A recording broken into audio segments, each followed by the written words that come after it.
Saludos a todos, muy buen Nikanash, buen aquí y ahora, este 6 de septiembre, día 10, derribar Tlajón Cabán o bien Matlactli Olin. Mantén la esperanza, se abrirán nuevas oportunidades, conseguirás el éxito adquiriendo cultura y cultivando la humildad. Y bueno, pues estamos aquí en el Sabatino con Frank Díaz. ¿Cómo estás, Frank? Bien, bien, Chenahue. Aquí dispuesto a un sabatino más.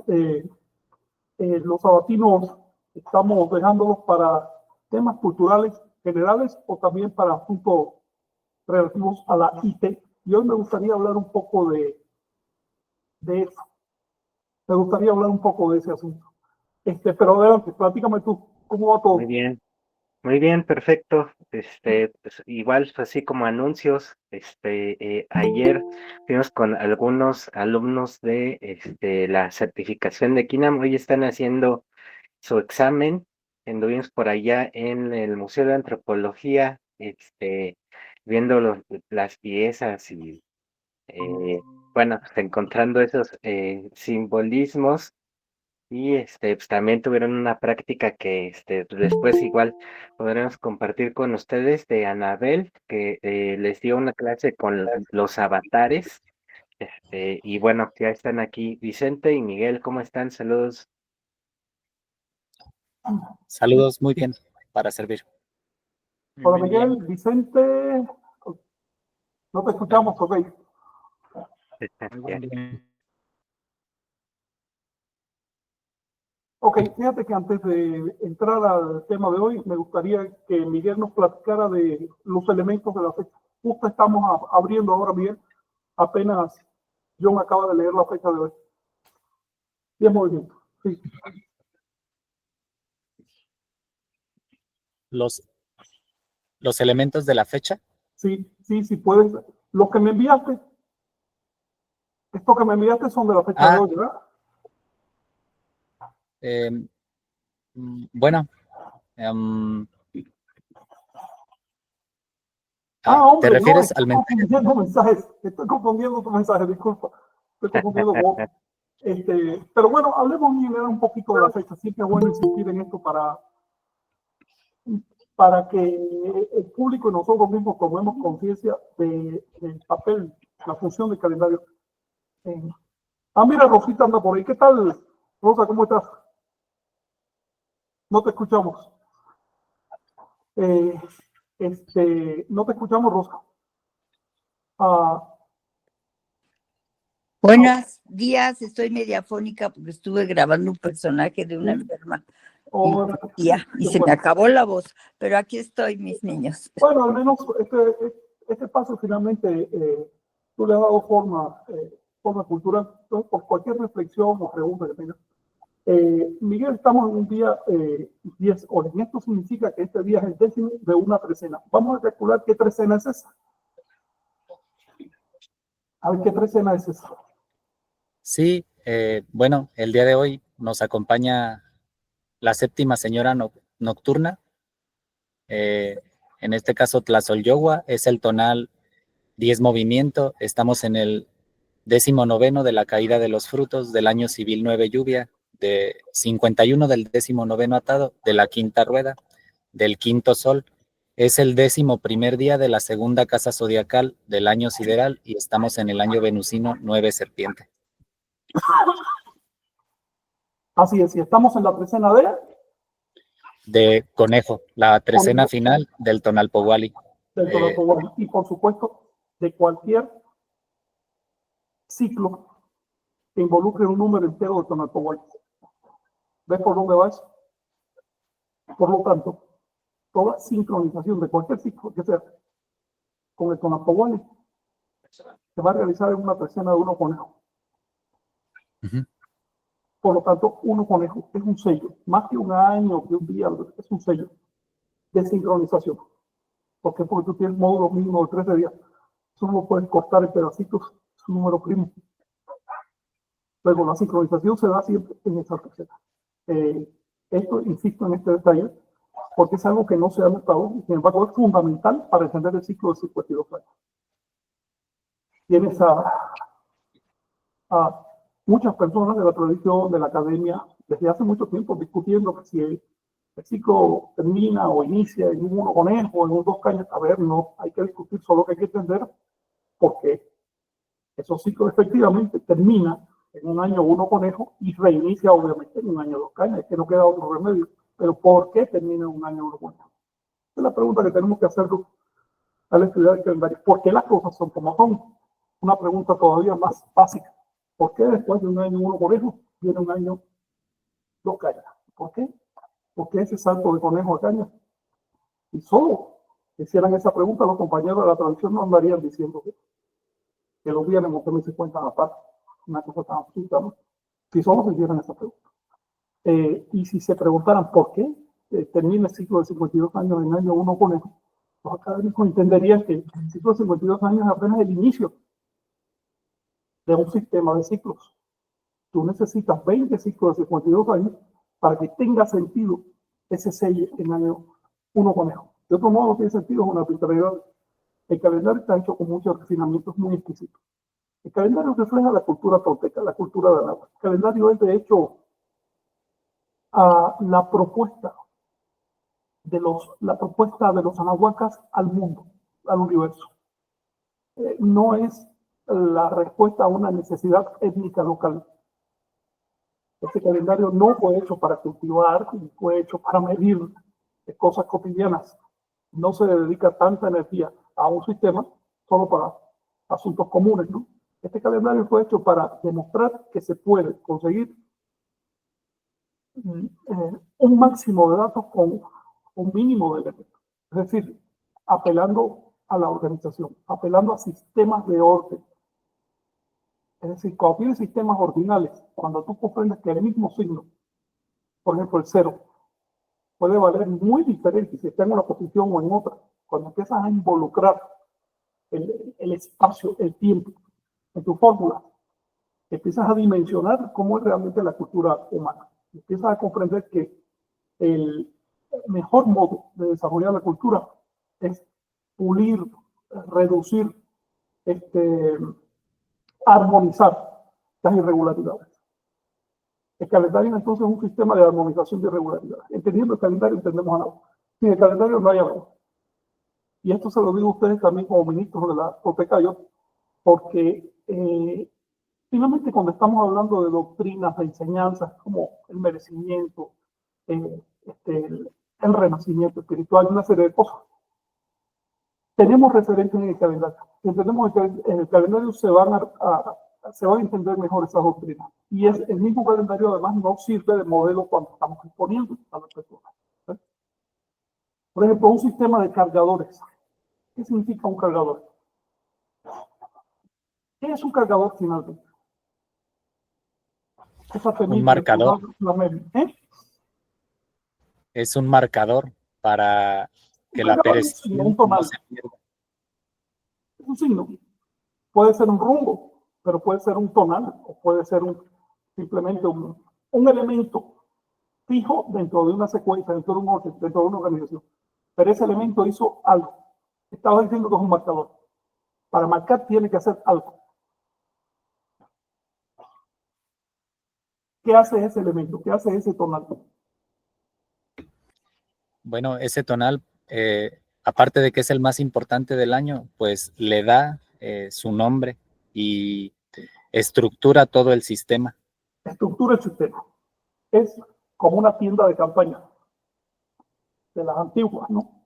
Cuando tienes un eje, un mástil, tú puedes tensar a partir de ese sostén. Tú puedes tensar las cuerdas y sobre las cuerdas entonces monta el resto de la estructura, pero tú necesitas ese sostén. Si no tienes ese sostén, se agua, se cae, no hay manera de que se arme la carta. Entonces, eso es un cargador, un sostén. Y para funcionar como sostén, tiene que alzarse por encima de los demás. Así que tú tienes que las cuerdas se anclan al suelo, pero el cargador no está en el suelo, está encima. Y esa tensión genera un espacio que es útil, que es lo que nosotros queremos. En el caso del calendario, nosotros necesitamos un espacio-tiempo. O si tú quieres un tiempo, un conjunto de ciclos tan amplio como te dé la gana y que funcionen armónicamente. Para eso necesitamos tomar un elemento de una secuencia dada y exponenciarlo. Ahora ese elemento ya no vale lo mismo que cuando estaba ahí. Por ejemplo, el día de hoy, 10, movimiento, solo vale como un día en un momento dado. Pero si toca el año 10 movimientos, ¿qué pasa con ese día? Se convierte en el referente del resto del año y por lo tanto del otro año, del anterior, arma el ciclo. Eso es el sistema de exponenciación, o dicho en términos nahualismo se involucra a través del cargador. Nahualismo no es más que la exponenciación de los billetes, no es algo más allá, no es un fantasma, no es un extra, no es un dos. Se le llama el doble por su doble función, no porque sean dos cosas diferentes. Es uno mismo en un estado de exponenciación. Mira, el calendario que introdujo el nahualismo de una manera fácil de entender. ¿Qué es el nahual en nosotros? Vicente levantó la mano. Ah, sí, Vicente, yo veo muy chiquito aquí, que tienes que hablar, platica así. No se te oye, Vicente. Sí, apenas iba a activar el micrófono. Bueno, para comentar, ¿no? Que es, pues ahora sí, fundamental esta división en cuatro, los cuatro rumbos, también haciendo alusión a la bandera que tienes allá atrás, Frank, ¿no? De Tahuantinsuyo, las cuatro regiones, y que, bueno, en maya también hay esta correspondencia con los backups, ¿no? Uno por cada rumbo, y pues bueno, queda implícito también la parte del centro, ¿no? Que nos da como esta coherencia, o sea, sí, como bien decías, no es la estructura, ¿no? Que permite crear ese tejido, que va, pues ahora sí, haciendo como esta urdimbre, ¿no? Integrando los ciclos, los colores, y eso pues se relaciona con la semana, también los 5 días, con este mecanismo también llamado de los Nemontemi, y que justamente si lo vemos en esa estructura, ¿no? Los cuatro rumbos y en la parte central, ahí justamente en la parte central pues podemos hacer ese montaje, ¿no? Por así decirlo, si lo viéramos tridimensionalmente, para ver que ese bisiesto pues lo que hace justamente es como esta otra puntada que nos permite subir al siguiente nivel, ¿no? Yo creo que es algo también importante en ese sentido, que se refleja tanto en el calendario como en los mismos textiles, en la cerámica, en las obras y bueno, en el color de los rumbos, ¿no? Entonces, es como bien dices, Frank, ¿no? Si es Toltecayo, es coherente, entonces es muy importante que tengamos esta relación, ¿no? De estos ciclos, y si ustedes entran a la página de Tonálica o en los grupos,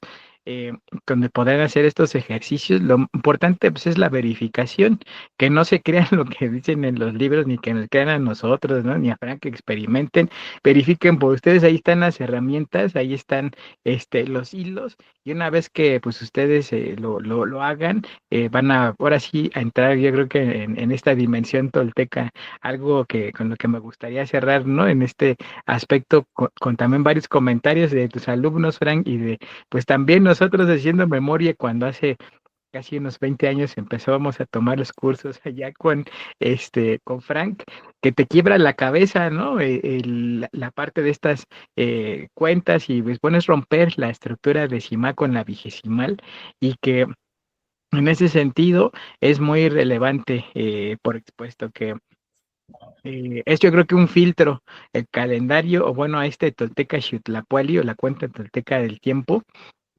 o sea, implica justamente este reto, ¿no? De romper nuestras creencias, nuestra forma de estructurar el mundo, y como se va haciendo en esta dinámica, ¿no? Con las trecenas, las veintenas, pues vivimos ya en esta otra dimensión, que pues es importante no perder, no es parte de nuestra identidad. Por eso se atacó, pero estamos así en el ciclo que nos va a permitir pues retomar la forma de anclarnos, es sacar su tonal, nuestro tonal, y pues a partir de ahí entrarle, ¿no? Con estos ejercicios. Así que pues muchas gracias. Sí, el eje, bueno, el cargador es el eje que mantiene presos hasta los dioses en los ciclos de las estrellas. El cargador tiene un papel fundamental, pues sin él se desintegra todo el sistema. el cargador precisamente es lo que da esta certeza, independientemente de cuándo se extienda hacia adelante o hacia atrás, y le da la retícula donde se asientan todas las características. Entonces, el cargador es fundamental. Lo he puesto, lo he sacado a colación para mostrar cómo no es necesario un elemento externo para explicar un cambio de dimensión. Solo es necesario una organización apropiada. Y En por una ejemplo, visión ingenua, si tú quieres un señalizador del año, tienes que inventarte un nuevo signo.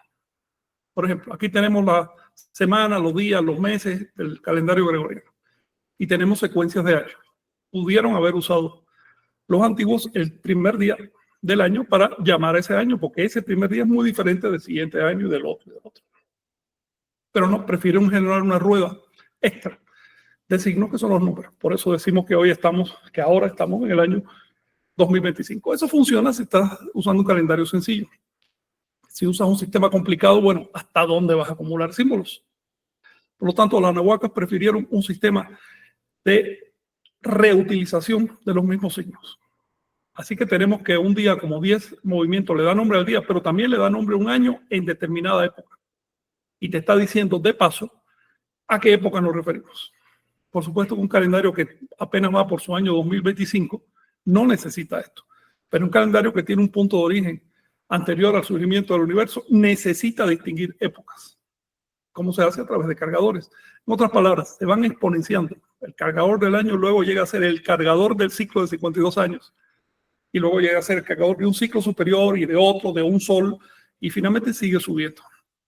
Eso se llama exponenciación.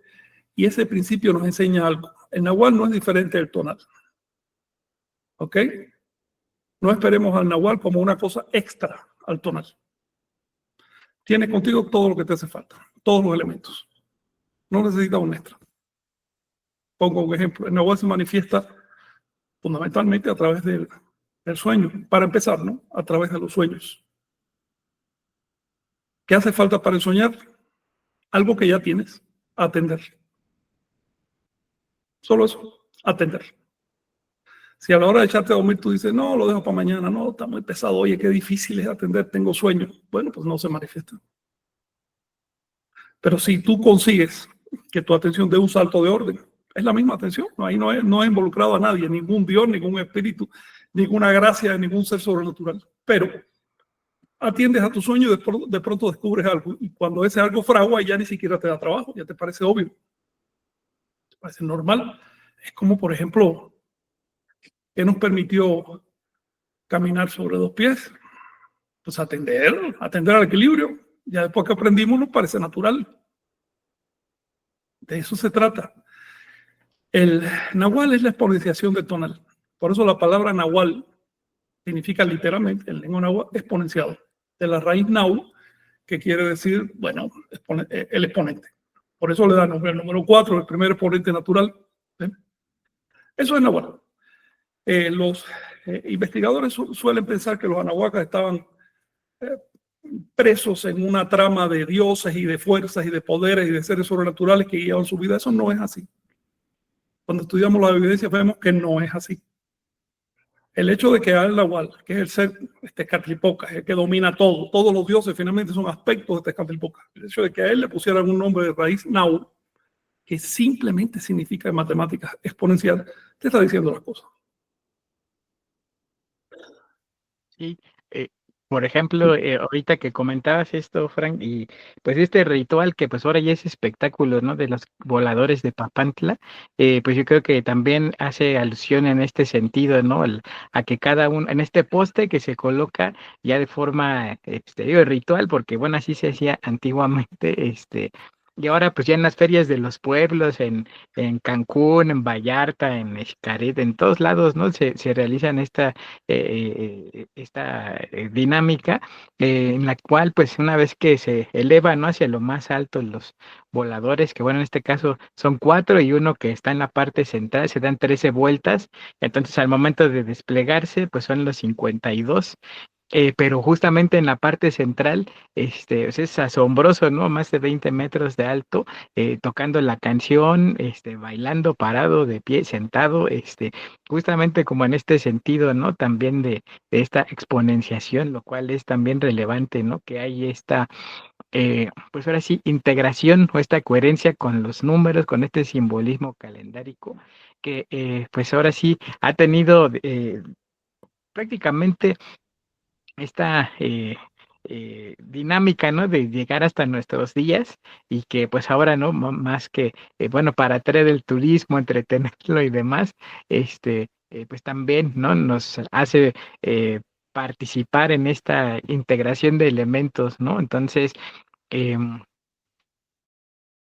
pues estar atentos, como dicen, ¿no? Y pues no necesariamente pues, esperar al dormir, ¿no? También enfocarnos, hacer una recapitulación de nuestros actos, de nuestro paso por este plano y pues aprovechar el tiempo, que es lo más importante, ¿verdad? Si finalmente la emergencia, la educción, la salida, la proyección de Nahual depende de que atendamos y por lo tanto le demos dimensión, le demos estructura al sistema, ¿no? A nuestro sistema. La forma de educar a Nahual involucra el tonal. No puedes educar al Nahual sin educar al tonal porque finalmente son la misma cosa. El tonal es la parte visible, el Nahual es la parte invisible de lo mismo, de la conciencia. El ejemplo que tú pusiste de los voladores es muy interesante porque estas personas que son simios, que se supone que deben vivir agarrados de una mata o en el suelo, ¿no? De pronto se proyectan como aves, para lo cual tienen que trepar. Es decir, se van por encima, se convierten en cargadores, lo cual no está exento de peligros. Así es. ¿Quieres adelantar? ¿Quieres evolucionar? Bueno, tienes que afrontar peligros. Si estás demasiado conforme en tu nicho de confort, si te sientes cómodo ahí, no vas a adelantar, no vas a evolucionar. El resultado va a ser un sentido de frustración que va a ir creciendo con el tiempo. Entonces, ¿quieres dirigirte a lo inteligente, a la propuesta tolteca, que es la autorrealización? Tienes que atreverte. Así que el valor es un principio ahí, junto con el conocimiento, pero por encima de todo el valor. El valor depende de la voluntad, no de la mente. ¿Esto qué es? ¿Esto que estamos viendo aquí? Frank, antes de que cambies a lo que están viendo, Sí. en los folletos que van a salir, este tema de los voladores, que es como muchos juegos, es una exponenciación de la calendárica. Los mismos que las hacen no saben, ya se perdieron, no saben por qué dan vueltas ni a qué conlleva. ¿Hay un folleto de esto? No, pero lo estoy anotando ahora mismo. Ok, gracias. Pues de verdad dices, no, es que es pura matemática y calendárica, no es nomás, ay, sí, mira, qué locos que se cuelgan de cabeza, ¿no? Tantas. Me recuerda como el juego de Patoli. Exacto. Es como un Patoli muy dinámico, en que las 4 fichas van a dar vueltas hasta llegar a hacer un tejido. Sí, ojalá y lo hagas. Gracias, perdón. Sí, gracias a ti por esa idea. ¿Qué estamos viendo aquí? Aquí estoy compartiendo con ustedes el 5º año de los atados 11 al 20 de la 4ª rueda del 5º sol. Estoy compartiéndoles la 20ª de Toxcatl. Fue la última ocasión en que cayó el año 10 movimiento. Como podemos ver, la última ocasión precisa fue en el año 991, juliano. Sí, son fechas julianas. Y el cargador estuvo cayendo el 7 de mayo, el jueves 7 de mayo del año 991 después de Cristo. Va a haber un año de ese mismo nombre dentro de 1600 años más o menos. Así es, solo para ejemplificar lo que estabas diciendo. Sí, como ves, este nombre te permite ubicar. Si me dicen, el año se llama 4 movimientos, ya yo sé que eso es epiclásico o 2600 años antes, es decir, preclásico 1. Luego, esa es la función de darle estructura sabia, de darle dimensión a las cosas, que se facilita la comunicación. Pero fíjense, no necesitaron apelar a algo externo. No hay un espíritu que mágicamente diga, ahora este año se llama así. No. No. Hay una regla. Le decimos epiclásico a falta del conocimiento del calendario, porque ellos le dirían en sus propios términos, Obviamente, es decir, no le llamaban cuarta rueda del quinto sol. Claro, o le llamaban por los nombres de sus cargadores o algo así. Un nombre que sale mucho a colación es el Nahuiolin, el 4 movimientos, que es cargador de todo un ciclo. Obviamente está a una distancia de 2600 años del epiclásico. Módulos quiero decir.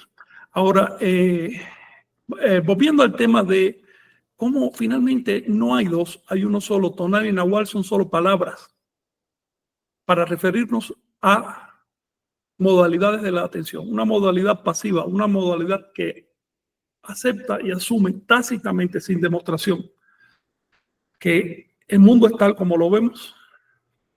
Eso es tonal. Una modalidad que dice, ¿qué pasaría con eso que yo veo si le aplico más atención? Y que empieza a experimentar con su percepción. Eso es Nahual. El Nahual es un acto, es un hecho, una cosa práctica, no es una especulación teórica, es simplemente ponerse. No podemos especular sobre Nahual, podemos intentar. Así. El intento, que es el refinamiento de la voluntad, es parte de nuestro ser. Esto es como guiño, como saludo a quienes tratan de descifrar el mundo a partir de su intelecto. El intelecto está muy bien, hermano, y todo eso, pero tiene una función mínima en comparación con otras cosas. Cuando tú tienes sed, tú no te pones a razonar, tú vas a buscar agua, y eso es un producto de la voluntad. ¿Okay? Entonces hay cosas que son primarias y esas merecen cultivo.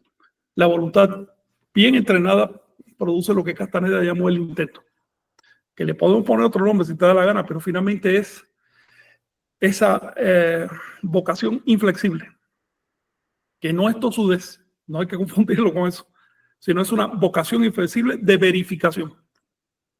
La tosudez está anclada a las creencias, pero el intento busca verificar, por lo tanto está abierto a lo que pueda pasar.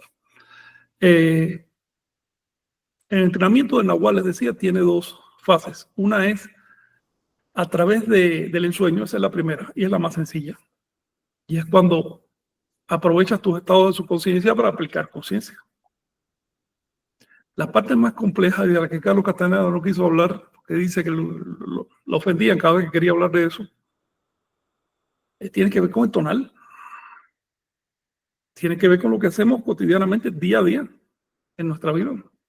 Tiene que ver con el reconocimiento de que en tantos seres humanos somos seres culturales y por lo tanto somos deudores. Nuestra cultura la heredamos.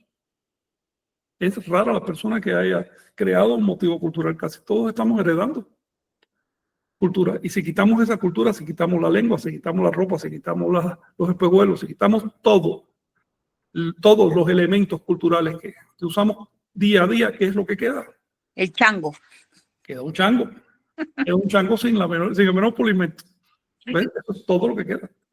Hasta cuando estás solito en tu casa y te parece que eres tú. No. Estás pensando con palabras creadas por otros y con significados manejados por otros. Y estás dándole prioridad a ciertos significados que otro determinó. Es decir, sigue siendo un consumidor de cultura. Por lo tanto, para conocernos a nosotros mismos como potencial de desarrollo de conciencia, tenemos que resolver el tema de la cultura. Yo me lo planteo así. Si soy deudor, tengo que pagar esa deuda. Pagar esa deuda implica generar cultura. Es decir, dar por lo menos otro tanto como lo que yo recibí, si es posible más. El solo intento de generar cultura exige que nos afinemos. Exige que refinemos la atención. Eso es acecho. Porque entonces empezamos a vernos a nosotros mismos como realmente somos, no como nos parece que somos.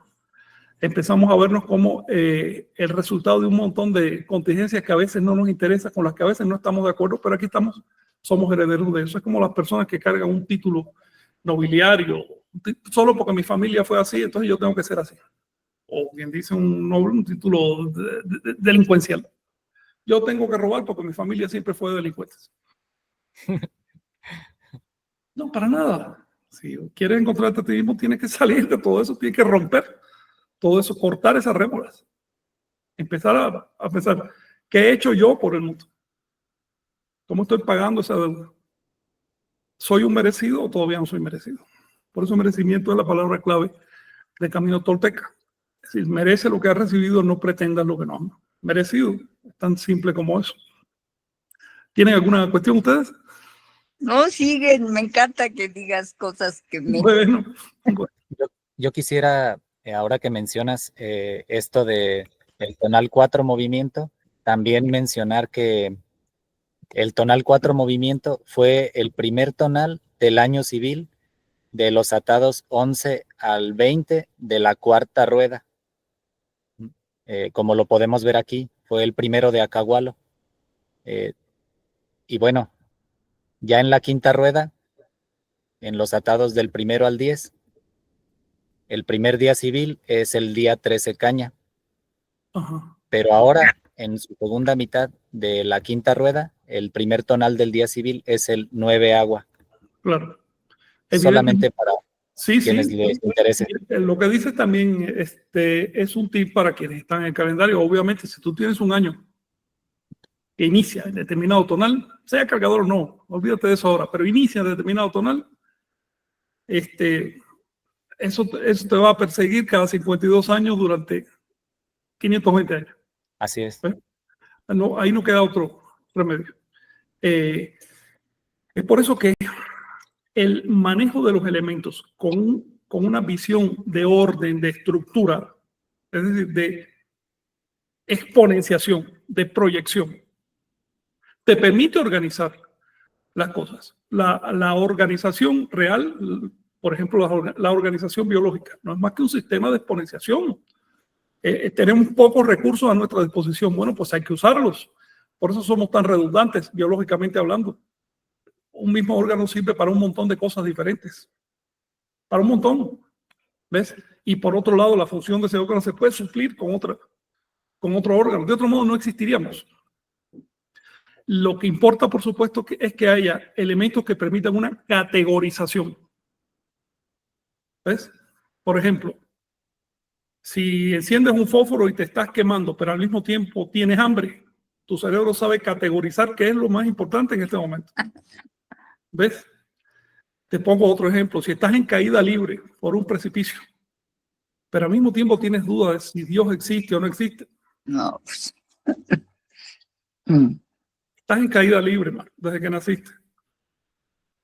Especulaciones bizantinas, que si cuántos ángeles caben en la cabeza de un alfiler, por favor. Estás en caída libre. ¿Qué puedes hacer con eso? Cualquier circunstancia la podemos revertir y se puede convertir en fuente de poder. De eso se trata. La caída libre es formidable. Nos permite emanciparnos de la gravedad de la servidumbre de la materia. Bueno, pues Pases a otra cosa, quiero comentar. ¿sí? Están ahorita exponiendo, Miguel nos está exponiendo el tonal, la parte fría de cómo son. Sí, y la parte mecánica. Exponenciando todos los valores que conllevan eso. Aplicar eso.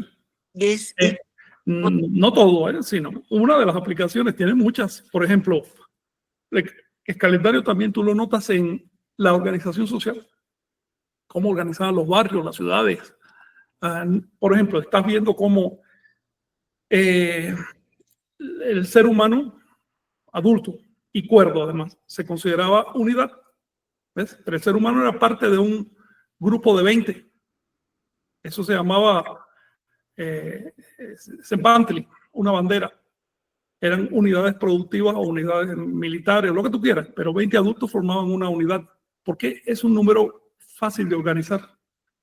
Pero a su vez 20 de esas unidades formaban un barrio, y 20 barrios formaban un calpul, y 20 calpul formaban...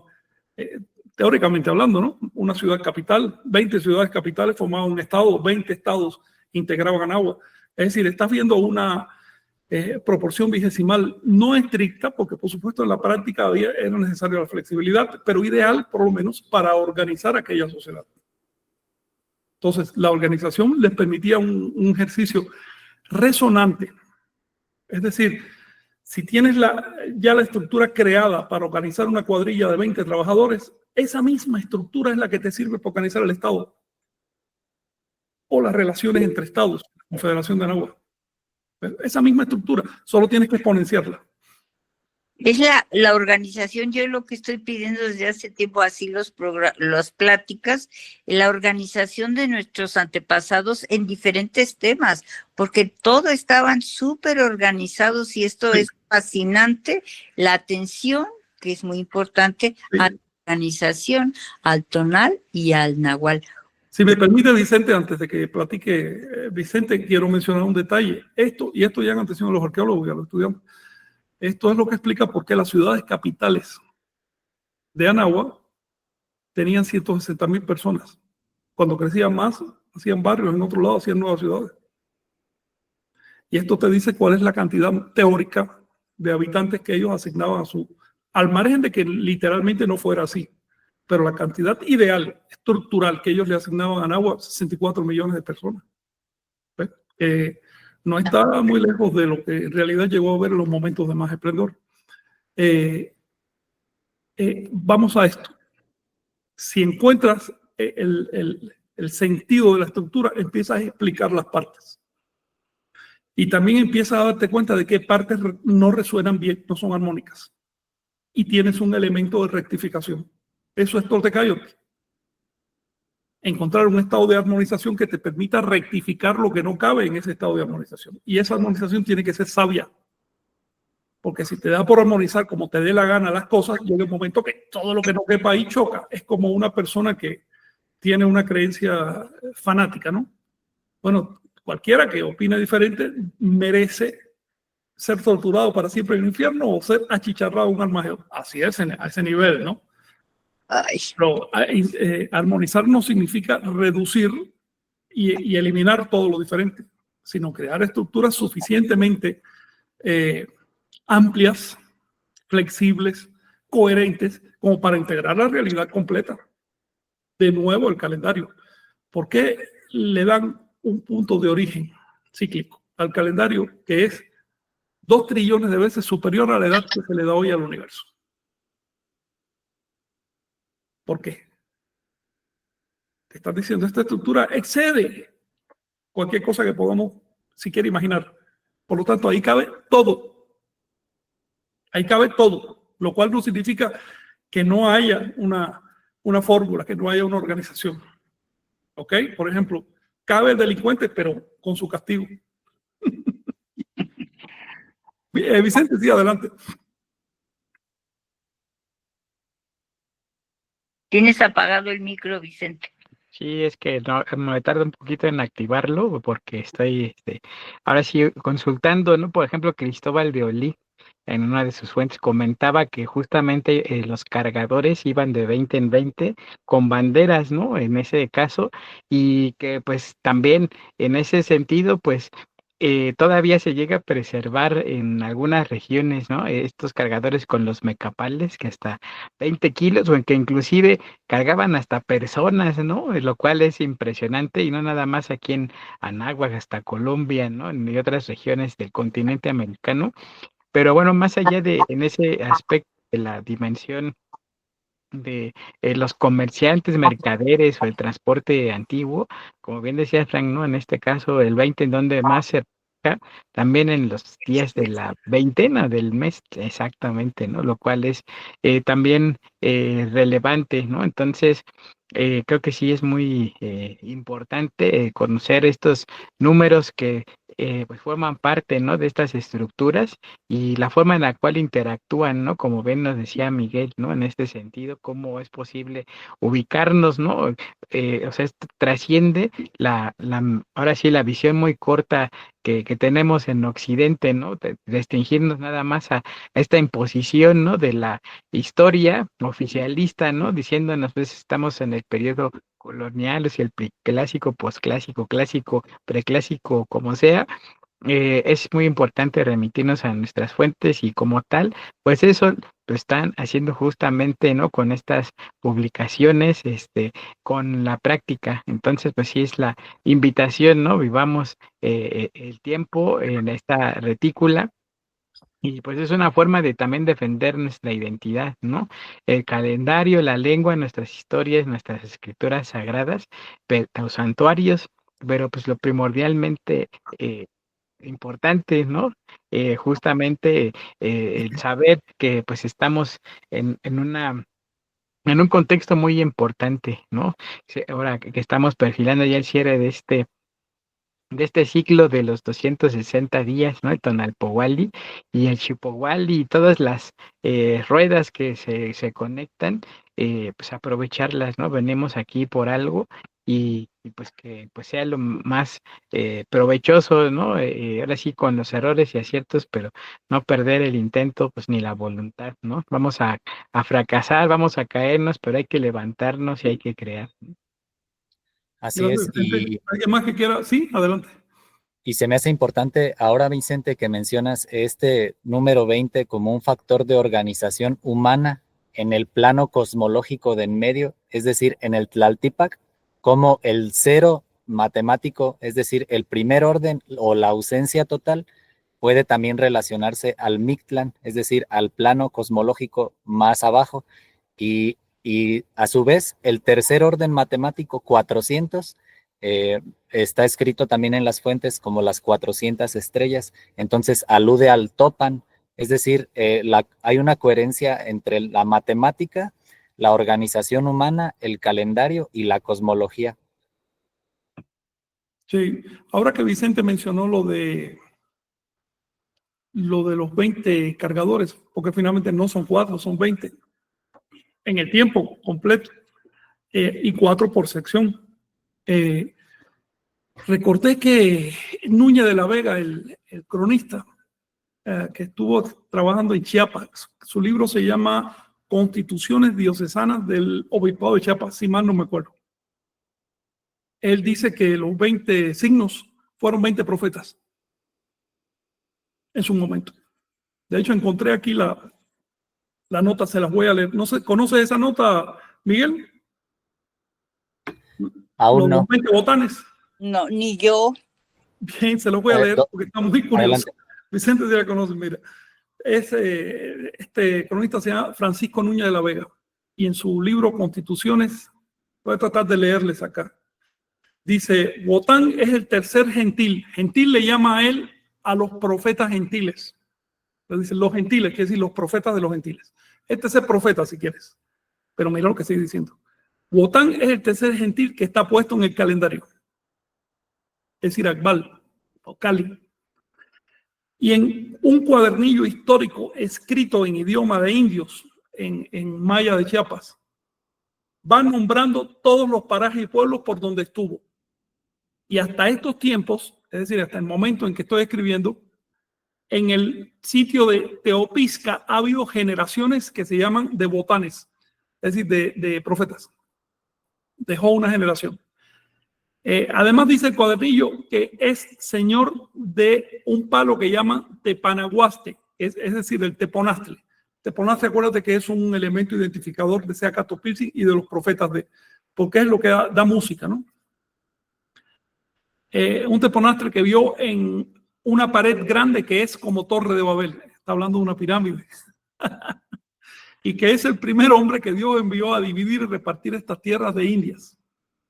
Dicen que en Huehueteca, que es un pueblo de Soconusco, estuvo por allá y allí puso dantas, es decir, venados, y un tesoro grande en una casa lóbrega que fabricó con su aliento, con su soplo, y nombró señora con tapias con vigilantes, más bien con vigilantes, que le guardasen.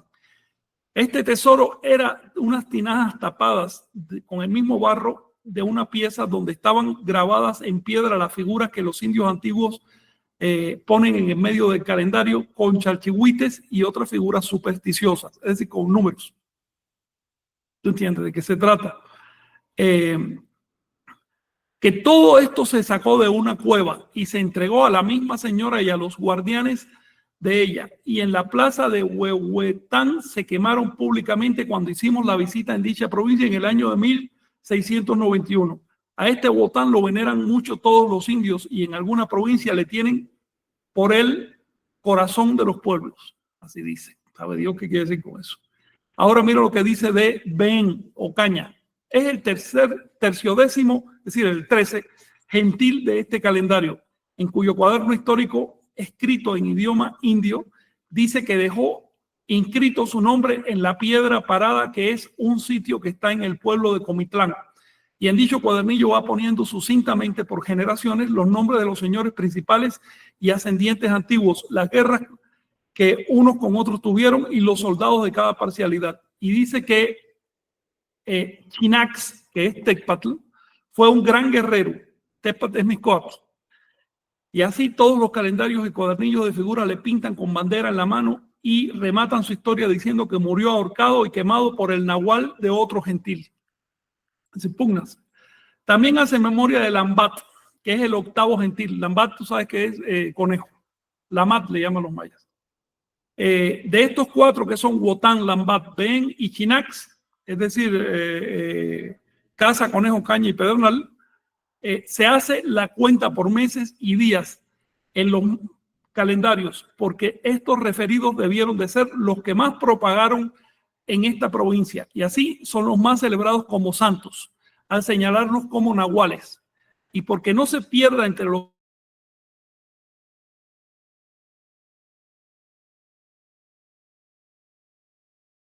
predicar contra ellos y sus supersticiones se ponen aquí por el orden en que están en los calendarios correspondientes a las 20 generaciones de señores, según el siguiente orden. Y aquí da los nombres: Mosh, alias Ninus, Lik, Wotan, Hanan, Abash, Tos, etc. Es decir, los 20 signos en la lengua de Chiapas. ¿Qué te parece, Miguel? Interpretaba todavía en 1691 a los signos como profetas. Me ¿Por qué? parece impresionante. Y bueno, solamente para aclarar en nuestros términos la fecha, 1691 fue un año 13 agua y fue el año 24 de ese atado, y el cargador cayó el miércoles 9 de mayo de 1691. Ahora, para los compañeros de la tradición, esto equivaldría a 4 cañas. Así es. 13 aguas. Me Pero lo parece que importante es que esos 20 signos en realidad no solo eran signos del calendario, eran nombres de profetas que tuvieron una historia y todavía cuenta algunas anécdotas e incluso describe objetos personales de esos profetas que sacó y quemó en una plaza. Estaba integrado todo. ¿Por qué el calendario le da nombre a los profetas? Bueno, pues ahí tú tienes a Seacat Topilsi. Es casual que Seacat Topilsi de inicio justamente a la era en que el cargador Caña o Acat empezó a regir. ¿Ves? O tienes un Nahual 9 vientos asociado a la era del cargador viento. Tienes un Zipactonal, uno Zipactli, asociado a la era de Zipactli. En otras palabras, había bastante coherencia, no solo en las abstracciones calendáricas, sino también en las aplicaciones históricas. Por eso, entender el sistema nos permite adentrarnos en la historia. ¿Sí? ¿Sí tienen alguna cuestión? solo que hay una completa coordinación. El calendario nos indica cómo estudiar la información, y todavía nos vamos a dar mucho gusto en el futuro si seguimos estudiando qué significan exactamente no solo los 20 tonales, sino los 260, porque quedan muchísimos datos que aún no se han integrado. Sí. Esa es la matriz para ir integrando datos y después aplicar eso a la vida histórica, a la vida social y demás, teniendo en cuenta que se trataba de intentos de ajustarse a un modelo calendárico y que en la práctica siempre había irregularidades, porque finalmente el fenómeno biológico y el fenómeno social, bueno, lleva sus propias reglas y no es tan mecánico como un calendario. Eso hay que tenerlo en cuenta. Luego, no es amarrar la historia al calendario, sino usar el calendario para entender la historia. Y lo mismo pasa, por ejemplo, con los temas ya psicológicos, nahuálicos y demás. El calendario te da una muestra, pero no quiere decir que literalmente cada detalle tenga que estar reflejado ahí, ¿no? Cada aspecto del ser humano tiene sus propios desarrollos. ¿Qué hace el calendario? Darte una abstracción, darte una idea abstracta de cómo se puede coordinar todo. Sobre todo el calendario proporciona esta idea. Es posible integrar nuestros intentos, nuestras acciones, nuestras palabras, nuestros pensamientos de tal manera que haya un mínimo de roce. El roce es pérdida de energía. Quieres tener energía para poder seguir adelante, porque eso es todo lo que te hace falta, energía. Entonces tienes que eliminar los roces y para eso necesitas una estructura de pensamiento coherente. Y lo mismo aplica a nivel organizativo. Por eso estamos hablando aquí de la organización del esfuerzo de rescate de las raíces. Si ustedes se fijan, desde hace bastante tiempo, hace ya más de un siglo, ya desde 1843 empezó a haber intentos por salir del sincretismo cristiano y rescatar las raíces de Anáhuac. Diferentes grupos, en aquella época eran muy católicos, ¿no? Entonces lo intentaban, pero todavía con mucho miedo y demás. Ya en 1919 se crearon grupos de danza de tipo moderno, que ya usaban atuendos mexicas y demás, no estaban tan ceñidos a la iglesia, pero todavía en el año 98 conocí a uno de los curas que atendía a esos grupos y todavía tenía un cura de cabecera. Es decir, eran de tradición muy mexica y todo lo que tú quieras, pero le daban su tributo a la Iglesia Católica. Después de eso ha habido grandes cambios, los grupos han tratado de independizarse, han tratado voy a decirlo así, no es la palabra bonita, pero como que de limpiarse del sincretismo. Porque la verdad es que el sincretismo fue un pegoste, fue algo que les pegaron por encima, no fue la evolución natural de la cultura anahuaca. Pero en el intento de independizarse de ideas cristianas y de imposiciones europeas, los grupos de la tradición han perdido de vista algo: la necesidad de verificar las cosas en las fuentes, de no inventar. Es muy fácil inventar. Entonces tenemos cualquier joven con un poco de ego, se pone un penacho de pluma y empieza a danzar como le dé la gana y empieza a decir palabras, se aprende 4 palabras en náhuatl más pronunciadas y ya con eso ya es. Así no funciona. Eso no lleva a nada, eso se extingue. Para hacer un rescate sólido necesitamos adentrarnos en las raíces. Esa ha sido la función de este movimiento, de este grupo. Adentrarnos en las raíces, buscar en las fuentes, verificar las cosas. No solo en las fuentes literarias e históricas, sino también en las fuentes del Nahual. Así que cuando estamos hablando de ejercicios nahuálicos, lo que estamos diciendo es: hazlo. Te proponemos que lo hagas, después nos cuentas. No que me creas a mí que yo lo hice, no, sino que lo hagas, que lo intentes, porque todos estamos en la misma, estamos en caída libre intentándolo. Entonces, en este contexto, ¿qué ha faltado a los grupos de la tradición? Sean grupos étnicos de comunidades, de pueblos, o bien grupos citadinos, que ya ni siquiera son étnicos, sino que son interétnicos, ¿no? Pero que finalmente todos tienen el mismo interés, y es conservar a la raíz y desarrollarla, que crezca. ¿Qué les ha faltado? Ay, pues si me permite, Frank, muchas cosas, entre ellas están dentro de todavía la colonización, de que me tienen que decir que esto es y sin corroborar. Ellos no corroboran, ellos danzan y yo me agarro a esto porque lo dijo, no sé, el abuelo sutano perengano, y no hay fundamento, no hay investigación.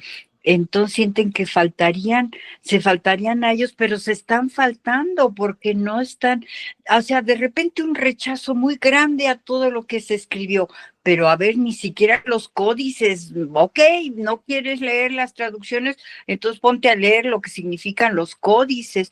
Entonces, ya lo fulano lo repite perengano, y si falla, entonces está mal. Es igualito que la religión. Si tú fallas, tienes que creer en esto porque así es y es un dogma. Y como dogma lo aprenden, están casi igual que adoctrinados por la religión. Es la tentación, Rosita, meterse en el dogmatismo. Porque ya se está poniendo el parche antes de que salga el problema. Y cualquiera que venga a rebatirte, no, es así porque así lo dice el gurú, lo dijo el abuelo, lo dice no sé quién, y ahí se acabó. Pedro me contaba que le pregunta a su maestro de danza ciertos temas del calendario. Es obvio que el maestro no los conoce, pero no le dice que no los conoce. Le dice, no, es así y tú no lo sabes porque todavía a ti no te toca saber eso. Empiezan a inventar historias, ¿no? Y a cobrar por ellas. Ahora, ¿qué falta a estos grupos que tienen toda la intención, la buena intención de rescatar las raíces, tanto en los campos como en las ciudades? Les falta conocimiento. Cuando tú vas a hacer una tesis universitaria para algo, digamos, quieres hacerte maestro y haces tu tesis tiene que tener fuentes. Además, tienes que explicarlas, desglosarlas al final. Estas son mis fuentes de documentación.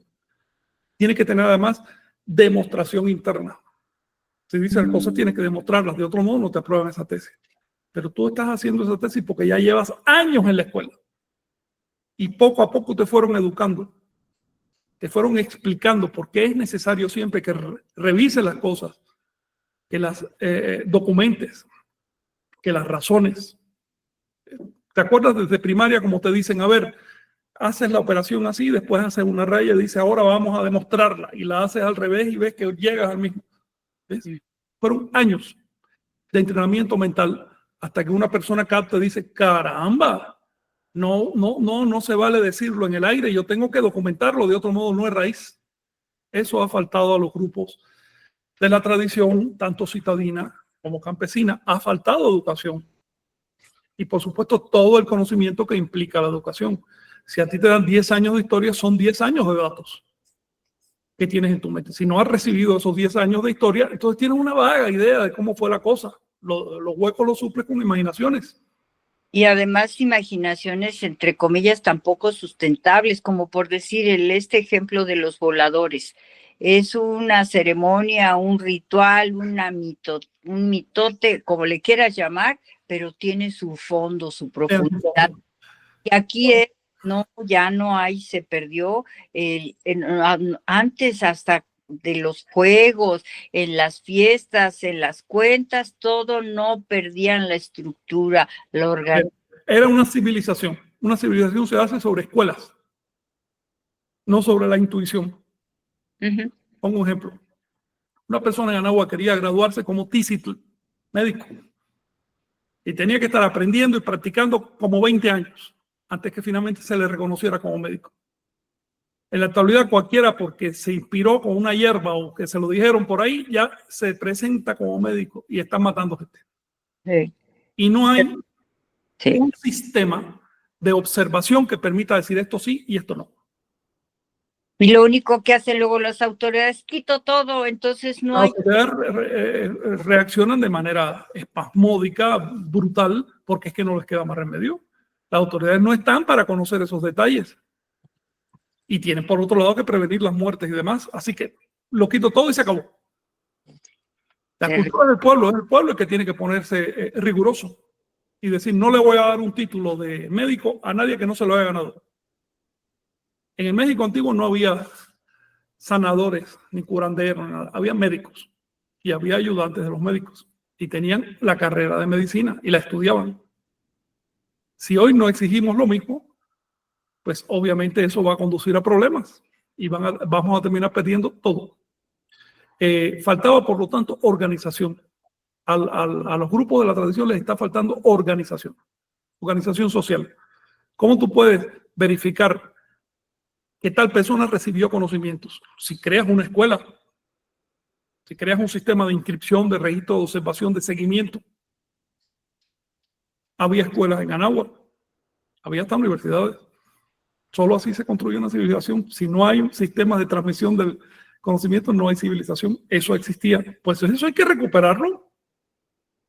Y sabes qué siento que falta un poco, así cuando estudias, pues ellos estudiaban en tal escuela esto y tal esto, y casi como si estudiaran pura religiosidad, y no se dan cuenta que, por ejemplo, cada personaje representaba una unidad de año de que son personajes simbólicos, representativos o metafóricos de algo muy importante que se quiere decir.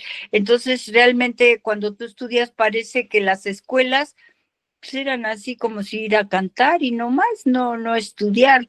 Digo, lo que he leído no me ha llevado a que diga yo, A ver, wow. por tanto, no se hace una pirámide.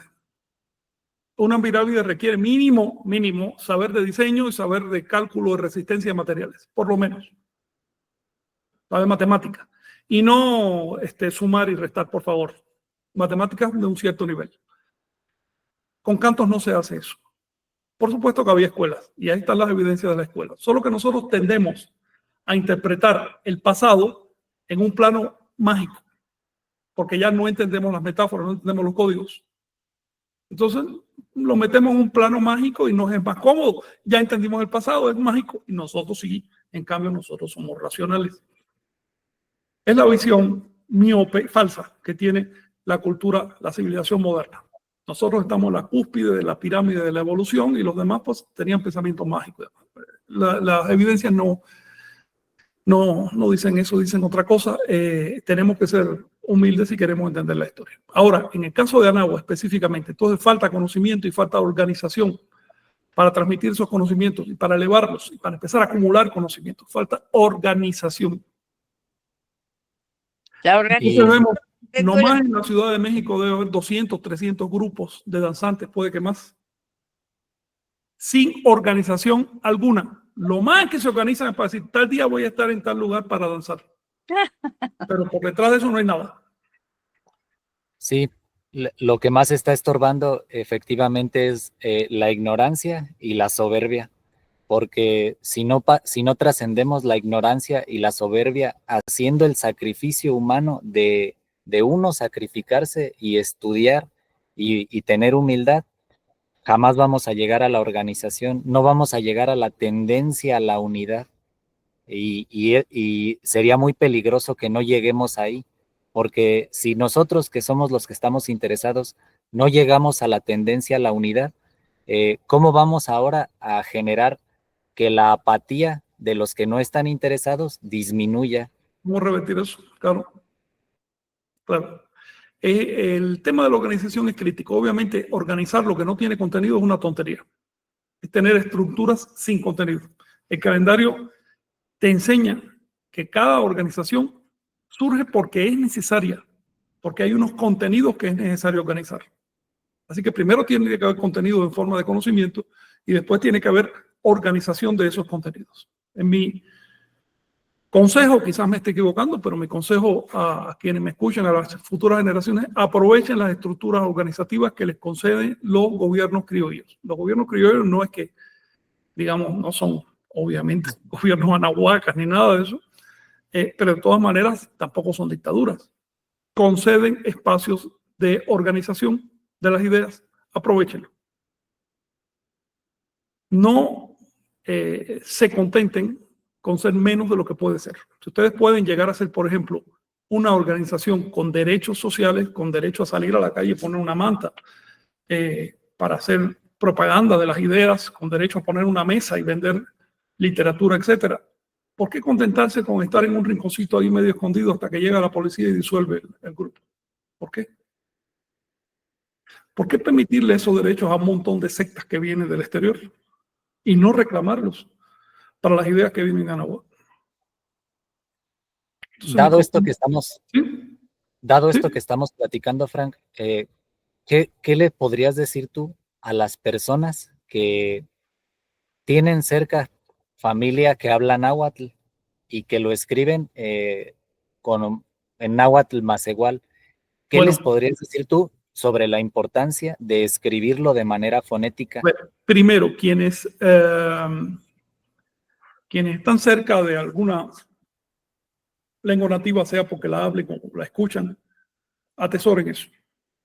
Como quiera que sea, atesórenlo. Segundo, quienes quieren adquirir cultura en esa lengua, mediten de qué forma la van a representar. Si escribes con jeroglíficos antiguos, bueno, qué bueno. Pero si escribes con letras importadas de Europa, ten cuidado. La ortografía popular, la que te enseñan en las escuelas y demás, de las lenguas nativas de México es mala. ¿Qué quiere decir? Que si escribes el náhuatl, por ejemplo, tal como te enseñan en la escuela, no vas a pronunciarlo tal como está escrito. Pero como tú no sabes eso, vas a pronunciarlo como está escrito, es decir, vas a pronunciarlo mal. ¿Por qué? Porque son ortografías hechas hace 500 años y modificadas por personas que no sabían de lingüística y que terminan acumulando un montón de convenciones de irregularidades que no reflejan la lengua. Bueno, la lengua son sus sonidos. La lengua son sus sonidos, no sus caracteres, no su forma de escribir. Tú puedes modificar los caracteres cuando te dé la gana. Mi consejo, por supuesto, a quienes manejan una lengua nativa, escríbanla de forma fonética. No importa que venga una vaca sagrada y te diga que tú no sabes porque el cura tal en el año tal lo escribe. No, eso no importa. Tú manejas la lengua, escríbela fonéticamente para que respete sus sonidos, para que tus hijos entiendan bien lo que deben pronunciar, para que haya cuidado de la lengua. Si no la escribe fonéticamente, se va a dañar. Ahorita mismo, por ejemplo, he visto en la zona maya como el problema de que escriben el sonido K, no K, sino K, con la C, que vale como S en español, están pronunciando ya, los chavos están pronunciando sonidos que en maya deben ser con K, pero lo están pronunciando con S. En vez de decir Kimi, dicen Simi. Tarde o temprano, la forma de escritura arrastra la lengua. Por lo tanto, si la escritura no refleja la fonética de la lengua, deforma la lengua. Es inevitable. Esto no es un problema en lengua como el español o el inglés, que son dominantes, pero en lenguas dominadas es un problema caótico. Es el mínimo que debieran pensar las instituciones docentes del país. La SEP, es decir, la Secretaría de Educación Pública, se dio cuenta de ello. Y entonces aconseja a los profesores locales que escriban fonéticamente la lengua. Pero todavía no se da cuenta de otro detalle. Y es que las comunidades tienden a aislarse porque empieza a haber intrusiones del español en medio de sus territorios. Y cuando un grupo llega hablando español y separa a dos grupos que hablen náhuatl o mazateca, lo que tú quieras, los separa. Estos grupos empiezan a derivar dialectalmente. Pierden la comunicación entre sí o solo se comunican a través del español, ya no a través de su lengua original. El resultado, empiezan a pronunciar diferente, a suprimir palabras, a crear nuevas palabras, van derivando y se descompone la lengua. Entonces, un caso como el náhuatl, que tenía a la llegada de los españoles 4 variantes dialectales principales, pues ahora son como 100. ¿Qué pasa? Mientras más quebrada esté la lengua en pedacitos, menos gente hay por cada variedad. Y por lo tanto es más difícil organizar a la gente. Lo mismo pasa ya no con la lengua, sino con los grupos étnicos. Un buen cuidado que tuvo la colonia, y funcionó brillantemente esa estrategia, fue darle a cada grupo étnico su propio interés. Es decir, tú tienes el río pasa por tu comunidad, entonces el río es tuyo. Y no, tú no tienes río, tú no tienes agua. ¿Para qué? Para que los grupos empezaran a discutir entre sí. Fueron 3 siglos de discusiones entre grupos étnicos que llevaban a veces a la guerra armada por implantes de la colonia que de ese modo los dominaba. Después de 3 siglos, ¿cuál es el resultado en la actualidad? No he conocido un maya real, étnico, que tenga interés en la lengua náhuatl, o un náhuatl que tenga interés en la lengua maya o en la lengua purépecha. No lo he conocido. ¿Ven? El resultado es la quiebra de las raíces. Entonces, lo que podría ser un grupo grande pidiéndole al gobierno cierto reconocimiento, cierto derecho, son un montón de grupos pequeños luchando entre sí. Y para colmo, como si no fuera suficientemente malo, se crean leyes que dicen, si tú, cabrón de la aldea, registras las palabras, los motivos textiles y lo que sea de tu aldea a tu nombre, tú eres el dueño de eso y nadie más puede usarlo. Se ha creado un estado de extorsión en el seno de las comunidades. Yo sé de un caso de extorsión muy grave que está ocurriendo ahora en la zona maya, solo porque le dieron a 4 gatos el derecho de adjudicarse legalmente el registro de todos los motivos mayas. Entonces esas personas están percibiendo dinero que no van a la comunidad maya, por supuesto, de parte de empresarios a los que les da igual. A ver, yo te pago, ya cumplí con la ley y se acabó. En fin, requerimos un estado de civilización. En América, no solo en México. Requerimos un estado de civilización. Eso todavía no existe. Hay que construirlo. Gracias. Ello también nos invita a reflexionar qué es realmente el valor, porque el valor no es lo que nos digan que es el valor o lo que se haya impuesto que lo es. Eso requiere reflexión. ¿Qué es realmente lo valioso aquí y ahora? Mira, Miguel, siempre estamos en esta disyuntiva. Recuerda lo que soñaste anoche. Si no lo recuerdas, tienes un problema. ¿Ves? Si lo recuerdas, qué bueno, ya empezaste a trabajar. Lo práctico es lo que funciona. Empiezas a acumular ese merecimiento. ¿Qué cosa es más igualista? Más igualista es la energía que derivas del trabajo interno. Eso te empieza a dar un residuo de energía que puedes aplicar a otras cosas. Obviamente, cuando tienes un residuo de energía, aparece todo tipo de gente con todo tipo de pedidos. ¿Ok? Van a aparecer los parientes que quieren que tú les dediques tu energía. Va a aparecer el gobierno que quiere que tú le dediques esa. Todo el mundo, la iglesia, el perro quiere, los gatos quieren que le dediques esa energía. ¿Ok?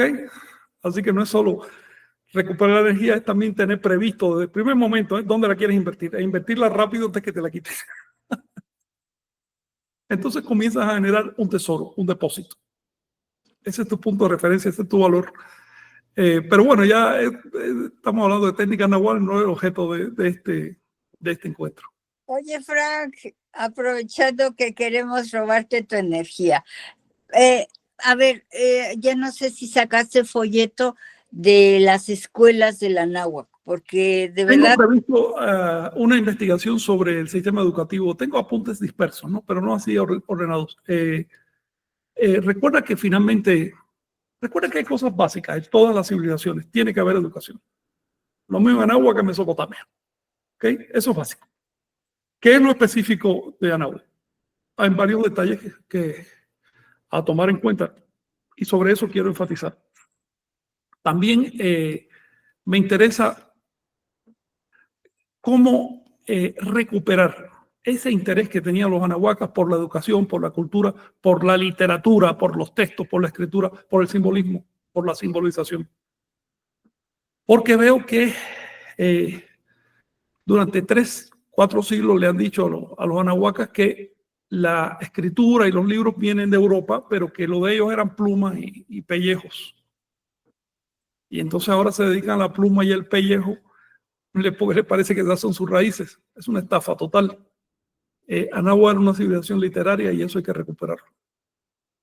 Pero, por ejemplo, yo no he visto que digan, a ver, en la primera escuela de tal a tal edad se enseñaba esto, la segunda avanza, todos eran a los dioses y dar vueltas y cantar, y entonces ahí es lo que te enseñan. A ver, queda mucha información, de hecho yo la tengo ya escrita y la he publicado varias veces, sobre las etapas escolares, la escuela primaria, Tepozcali, la escuela de Cucacali, que era parte, era para adultos, la otra hasta llegar al Calmeca. Bien, y también queda claro que ya en el nivel medio, en Calmeca, había 5 materias básicas, eso lo dicen los cronistas y explican cuáles son. Que existieran esas materias básicas no quiere decir que no hubiera otras. Por ejemplo, un joven que estaba en un Calmeca estudiando para hacer canales de agua. Oye, ¿tú sabes lo que es llevar el agua de acá a allá a 100 kilómetros? Para eso hay que conocer un montón de cosas. Y eso no se estudia en un día. Es evidente que había una materia para eso. Pero esas cosas ya no quedan recogidas, excepto alguna leve referencia. Lo que los cronistas recogen es lo básico, ¿no? Decían que había 5 materias básicas, una de ellas era calendario, precisamente. ¿Por qué? Porque el calendario daba el molde, ¿no? Otra materia, por ejemplo, eran los ritos, lo que hoy llamaríamos sacramentos. ¿Por qué? Porque eso le daba pertenencia social a la persona. El niño sabía por dónde tenía que pasar, cuáles eran sus etapas en la vida. Sabía, por ejemplo, cuándo debía casarse, por qué era necesario que tuviera tantos hijos, una serie de cosas. Eso les iban explicando. Otra de las materias básicas de la asignatura era el ensueño. Y así lo dicen los cronistas. Uno de los 5 libros que tenía en la escuela básica era el libro de los sueños. Incluso había un maestro con un nombre propio especializado en el tema de sueños. ¿Por qué? Porque sociedades aisladas como la Anahuaca no podían depender del capricho de la gente. Necesitaban educar profundamente a la persona, educar el carácter de la persona. De otro modo se malograba todo. Y el mejor modo de educar el carácter de un niño, por supuesto, es enseñarle a atender en su sueño. ¿Por qué? Porque en el sueño estamos predispuestos, el animal nos predispone a no prestar atención. Es ahí cuando el acto de prestar atención tiene más valor. Atender cuando estamos despiertos, eso qué gracia tiene. ¿Ves? Entonces, por eso les enseñaba ese tipo de cosas. O, en vez de sueño, podríamos llamarle, era una asignatura de preparación psicológica. Así, eso era básico en aquella época. No como ahora. No como ahora que al niño no se le dice qué cosa es la voluntad, qué cosa es la concentración, qué cosa es la atención. El niño, oye, llegan a universidad y todavía no saben ni atender. ¿Ves? Y se convierten en personas inútiles para la sociedad o en malas personas porque no fueron educados a tiempo. Esto te digo, no es que sea tan especial la civilización de Aragua, sino que estaba aislada y lo necesitaban. En Tahuantinsuyo seguro que fue así. Y si nos vamos a las primeras civilizaciones de la Tierra, que también estaban aisladas en su momento, encontramos que estas eran las materias fundamentales. Cosmología, psicología, temas prácticos, cómo cultivar, cómo construir una casa. Si quieres platicamos de eso en algún momento. ¿Cómo? Micrófono. Rosa. Cómo Micrófono. manejar la basura, cómo sanarse, cómo manejar el agua. Elementales. La sanación estaba muy supervisada, te voy a decir, al punto que había pena de muerte para quien ejercía sin supervisación y autorización del Estado. ¿Okay? Eso estaba, porque ya tiene que ver con sanar o matar gente. Así que no era como ahora que cualquiera se mete a sanar supuestamente. No, era una civilización, entiéndanlo, no era un caserío de indígenas con plumas.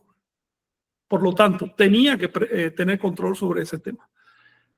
No era una medicina como la actual, era medicina como la de aquella época, pero eso no significa que no fuera controlada.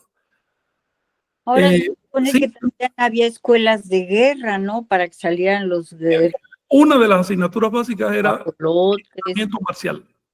Y allá otro le llamaban el entrenamiento marcial para los niños, ya después de cierta edad. Así, como a los 13 años creo. Todos aprendían a combatir.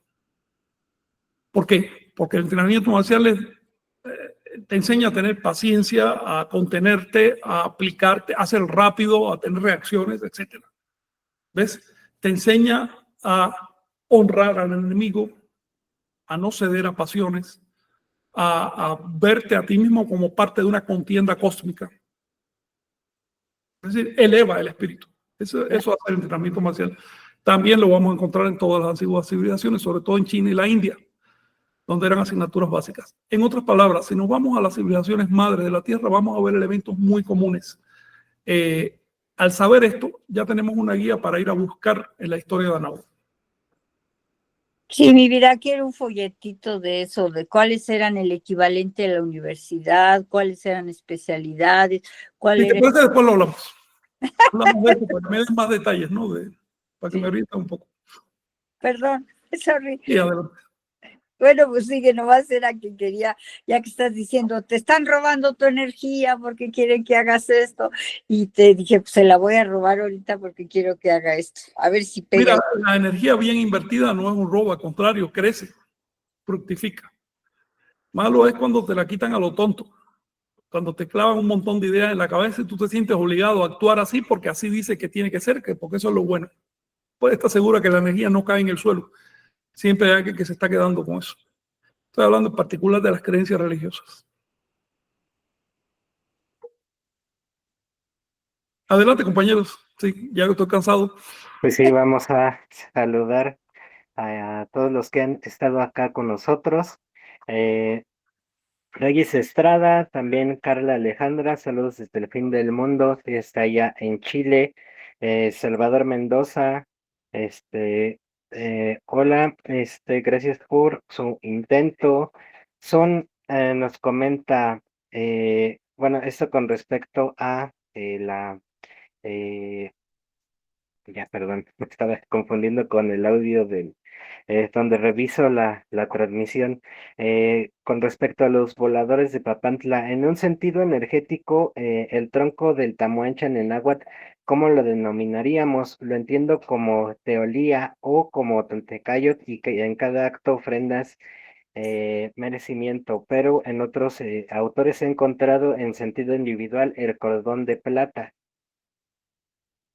A ver, porque veo varias cosas aquí. El árbol de los voladores es el árbol de Tamoancha, claro. De hecho, todavía el tejido que forma le llaman zipac, aunque ellos no hablan náhuatl, pero le llaman zipac. Zipac quiere decir dragón en náhuatl. Es decir, es el árbol del origen con raíces en forma de cabeza de dragón y fronda de cielo, ¿no? Es el árbol de la vida. Cuando nosotros hablamos del árbol genealógico de una persona, estamos usando la misma metáfora. El árbol representa la continuación de la vida. El árbol de Tamoancha es eterno. Dice una fuente en agua, nunca salimos de Tamoancha, siempre estamos porque Tamoancha es todo, el universo es Tamoancha. Es una red infinita, eterna de producción y consumo de vida.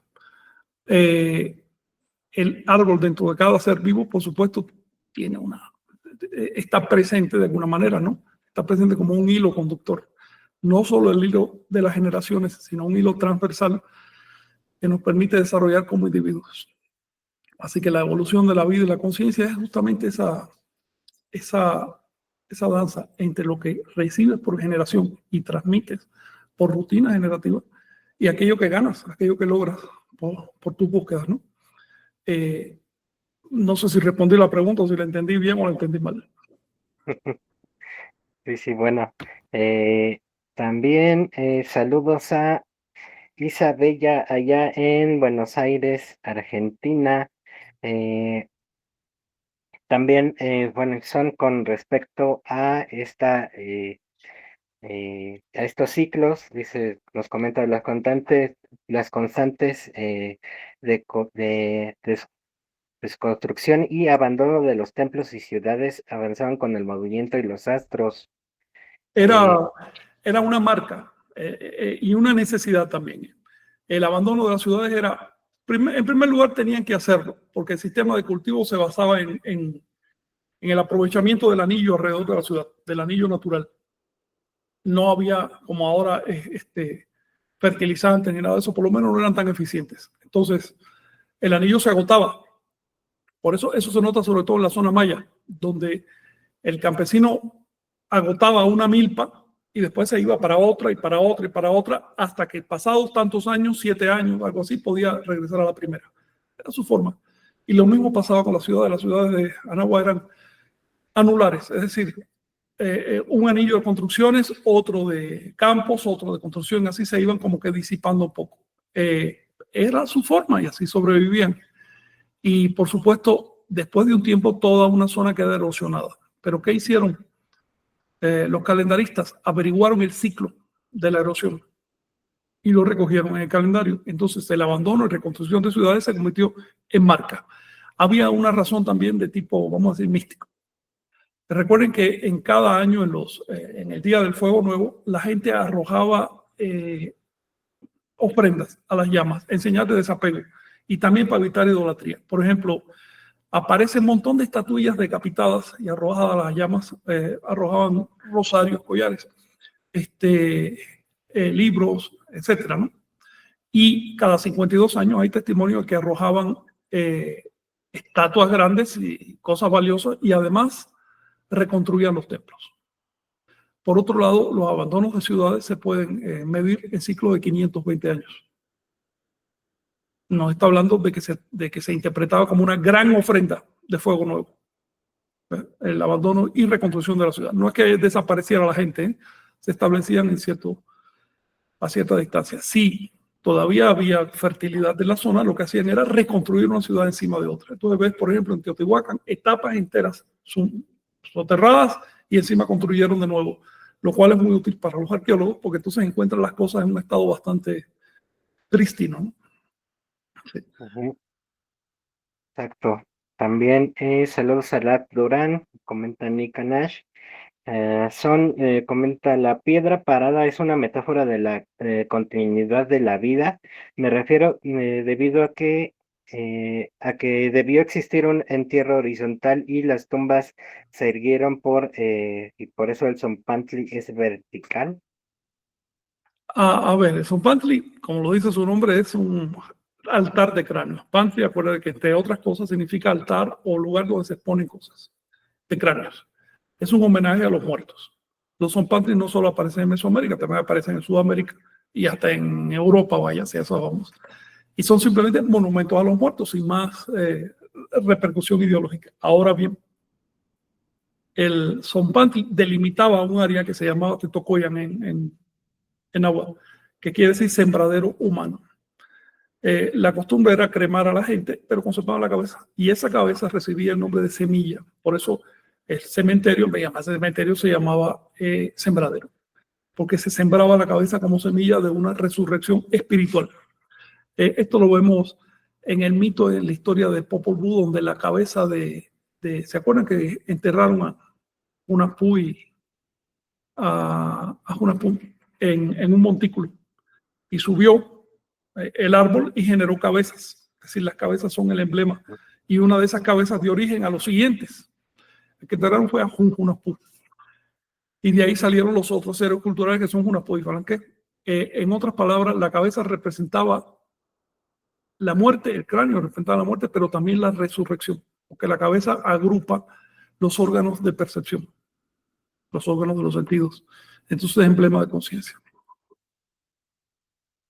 Quiero aclarar algo. La resurrección tolteca no es igual que la resurrección cristiana. En la resurrección cristiana, el ego resucita.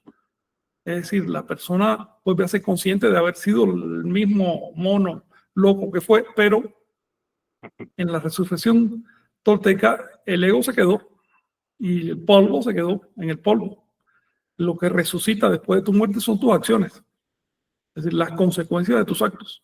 Y vas a seguir en ellos eternamente, para bien o para mal.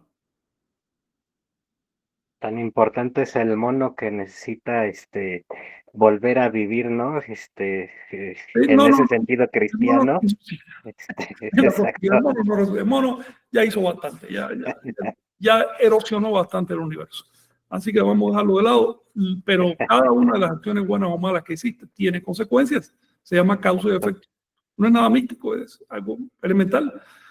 Si produces una escuela, pues va a generar gente culta que a su vez va a generar otras cosas y así hasta la eternidad. No hay manera de disipar una vibración.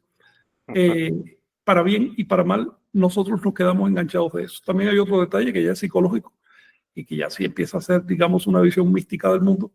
Y es que en el último momento de nuestra vida, nosotros somos conscientes no solo de lo que vivimos, sino también de lo que vamos a vivir. Así que más vale, fíjense que en las creencias del México antiguo, lo que te pasa después de tu muerte no depende de lo que hayas hecho en tu vida, sino del estado de conciencia en que estés en el momento de morir.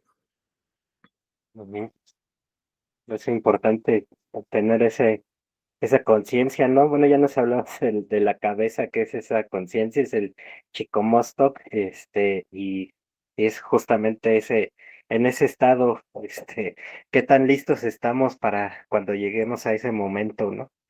Eh, Bueno, también Adrián Flores Barajas, maestro de Kinam, allá en California. Hola, Kinames. No sé si lo sintieron igual, pero me pareció muy simbólico ver a don Cornelio entregar el bastón de mando a una ministra de la nueva Corte de México. A mí me conmovió mucho. Abrazos, muchas gracias, Frank. Invaluable todo lo que nos compartes. Es lo que nos Gracias. Sí, a mí vamos a decir, me llamó la atención. El hecho de que don Cornelio entregara bastones a diestra y siniestra me parece bien que lo hayan tomado en cuenta. Está de moda ahora don Cornelio, hay que cuidarlo. dadas las circunstancias, creo que es lo mejor que puede hacer. Él está luchando por un pueblo, no por una persona, sino por un pueblo. Y ni modo, creo que es lo mejor que puede hacer. De todas maneras, ahí estamos platicando después de... Es lo que a mí más me gustó. Gracias. Me A estaba ver si, contando una serie de cosas. Sí, sí, ya te interrumpí, pero bueno, a ver si un día podemos tener una plática con algo del Almac, por ejemplo, que platicabas con don Cornelio y que lo hizo conmoverse, ¿no? Eso, sí, a mí sí, me sí. impresionó muchísimo, Yo ¿no? creo que estaba casi llorando, Sí, ¿verdad? Estaba como, sí, se le quebró la voz. Sí, algún día platicaremos de todo eso. Se está poniendo muy interesante todo este asunto. Los mayas están dando la talla. Se dieron cuenta de algo y como son un pueblo grande, todavía bastante organizado, pues es increíble lo intuitivos que son. Enseguida se dan cuenta de por dónde va la cosa. Platicaremos con más calma de todo lo que está pasando con los mayas. Y respecto a lo que mencionas, es que en el texto sagrado actual de los mayas, que no es Chilam Balam, sino es otro libro que se llama Almaj, hay una serie de cosas que estaban perdidas. Y cuando se las di a don Cornelio, él empezó a hilvanar historias. Y así, oye, pero si esto pasó, se dieron cuenta de un montón de detalles que uno como historiador no sabe. Quienes lo saben son ellos. Pero si tú no les das el pie, no lo sueltan porque ya lo olvidaron, son cosas de cuando era niño y demás. Entonces, algún día habrá que reconstruir toda esa historia. De hecho, este señor que está al otro lado lo estaba diciendo, tenemos que reconstruir la historia, pero ya, antes que se vaya esta generación. Porque no es como le están contando las escuelas ni en las universidades, no es como dicen los historiadores, fue otra cosa. Y tenemos documentos que lo prueban. Sí. ujú. Sí, se está fomentando esa destrucción de lo poco que queda, y bueno, pues lo ven por cómo va bajando el nivel de hablantes de maya, cada vez los chicos, más jóvenes no lo están hablando, dentro de una de las cosas, que están notando, entre tantas cosas que hay, pero bueno, pues ahí, eh, esa reunión para mí fue muy importante, y ahí poder ver ahí a Frank con don Cornelio, y bueno, pues también ahí a don Max, que también anda ahí movido, pero bueno, sí, también hace falta justamente eso, ¿no? También ayudarlos con difusión de sus textos, o sea, que los vean allá, para que justamente puedan hacer esa recapitulación que hizo don Cornelio al estar leyendo esos textos, Se pero van a bueno, volver a leer a las escuelas y públicamente, eso es un hecho. sí, Ya los tienen, sí. ya quieren hacerlo, lo van a hacer. Y los historiadores tendrán que aceptar que la historia la hacen los pueblos, no la hacen las academias. Así que habrá que votar un montón de libros de texto y hacer otros. Ujú, exacto. Así es, También, y sí, Miguel. la historia tolteca se sigue escribiendo Estamos y bien. debe ser indispensable que se siga escribiendo con sus mismos términos calendáricos. Y bueno, solo por responsabilidad, aclarar lo que dije anteriormente, cuando me referí a 1691, al año 13 agua, el cargador de ese año cayó el 9 de mayo de 1691 y fue el año 29, no 24, como lo dije anteriormente, del Gracias. tercer atado de la quinta rueda del quinto sol. Hasta lo más puntual. Gracias por rectificar, por supuesto, el 9 de mayo, porque acababa de ocurrir el cambio de cargadores. Todavía no se había acumulado mucho tiempo. Primero fue 8, ahí era 9, ahora va por el 12. Esto para los Así compañeros. es. Mm. Y bueno, pues también saludos a Nicasio, Nicanashkan, también anda por acá. Carla Alejandra, que está allá en Chile, sigo atenta a las publicaciones de los lunes. Eso con respecto a los videos que rescatamos de Facebook que se eliminaron. Entonces, el de este lunes que pasó fue de matemáticas vigesimales, donde Frank nos enseña a hacer estas operaciones básicas. y se esperen el del lunes siguiente también. En cuanto tenga un poco de tiempo, trataré de ya poder publicar 2 videos a la semana al menos para adelantar un poco y es ni modo forzarlos a que repasen. Pero bueno, también me sirve a mí porque igual, cuando veo las clases, pues igual sigo repasando. Entonces, pues ahí disculpen, es un poco de de mi interés el poder subir esas clases porque pues yo mismo las repaso varias veces. Entonces, Para eh, ¿están enterados en dónde, los lunes, en qué canal lo estás subiendo? Sí, justamente en donde estamos ahorita transmitiendo en el YouTube de Nación Tolteca, también salen en el YouTube de Iglesia Tolteca y también los estoy subiendo al YouTube de Canal Toltecayo. Esto para que, bueno, procurar tener la información en diferentes lados, y si si nos roban un canal como ya lo hicieron con el antiguo de la iglesia tolteca, pues al menos queda, reservado en el otro canal. Entonces, pues así ya al menos en 3 distintos, los pueden revisar y, pues es más difícil, ¿no? Que se pierda la información. Aquí, pues lo importante es eso, justamente que no se pierda y pues que cualquiera que tenga interés pueda encontrarlo y pueda comenzar a estudiar. Pues además van a tener ahí unas clases privadas de Frank. Entonces, vale mucho la pena con todas las explicaciones. Ahí les ponía un video, por ejemplo, en el Facebook un fragmento de esa clase de un minuto, ¿no? Que causó mucho revuelo de Frank, que bueno, ahí te lo mostré, Frank, cómo con Ah, la inteligencia artificial, se escucha la pronunciación en inglés, pero bueno, pues ahí si no lo han visto pueden revisarlo por allá. Pero bueno, si todos los lunes a las 9 de la mañana, tiempo del centro de México, en estos 3 canales aparece un video nuevo, llamarlo de una forma, de Frank. Y hay que compartirlo, el link, para que Ajá, se comparte y se recomparta y así. sí, exacto, sí, pues entre más lo puedan compartir y en general todo el contenido, pues así funciona en las redes, ¿no? Entre más me gusta y más compartidas, más llega la información a distinta gente. Entonces, si pueden hacer eso, nos ayudarán mucho.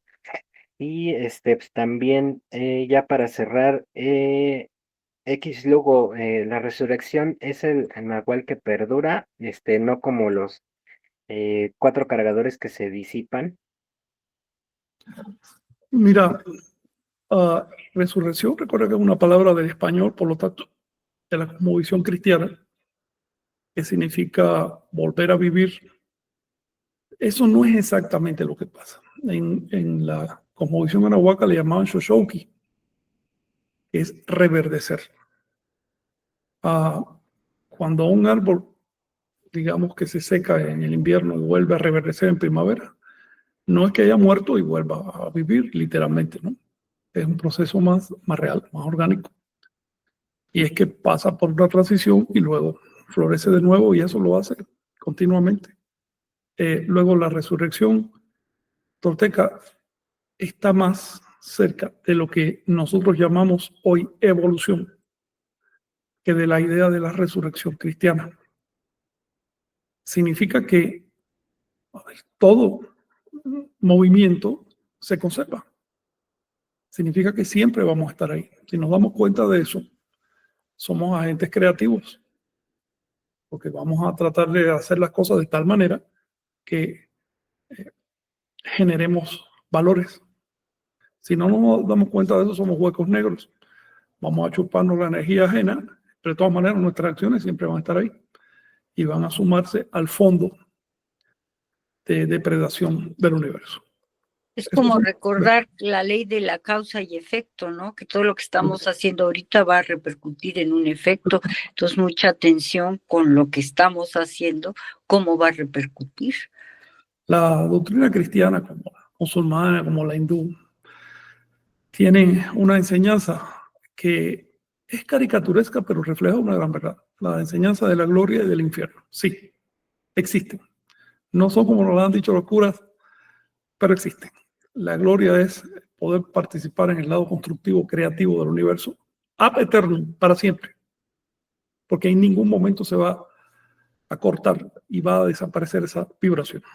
Y el infierno es la pesadumbre y la vergüenza de saber que ya no tenemos la oportunidad de rectificar. Eso también deja una marca eterna, porque una vez que no tenemos cuerpo físico, que el cuerpo físico muere, pues ya no tenemos cómo echarle para atrás a eso, ¿no? Es una sensación eterna. Así que con esto no estoy hablando de castigos ni de recompensas, estoy hablando de hechos, cosas que pasan, además cosas que podemos vivir antes de morir físicamente. Ese es el camino del Nahual, el camino de muerte y resurrección. Los discípulos del Nahual son resucitados. Y también importante el nombre, ¿no? Del Tamuanchan, que es el lugar de donde descendemos, pero también al cual regresamos. Sí, y también relacionar el Tamoanchan precisamente con el cargador.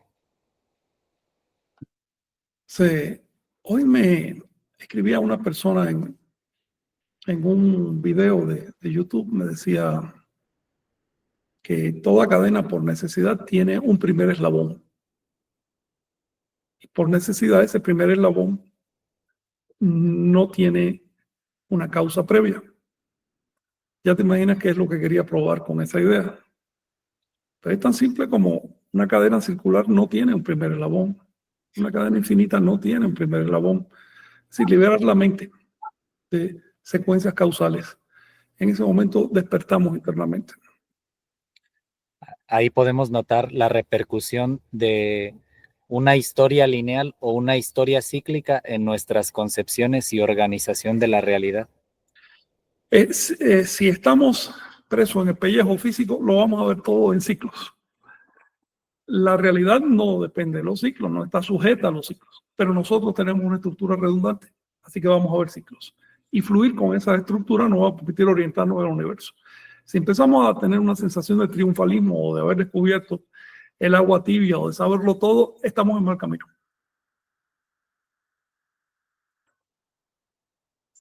Exacto. También saludos a Cis Natura, que es Sofía y Giovanna. Presenten la información y para mí la formación.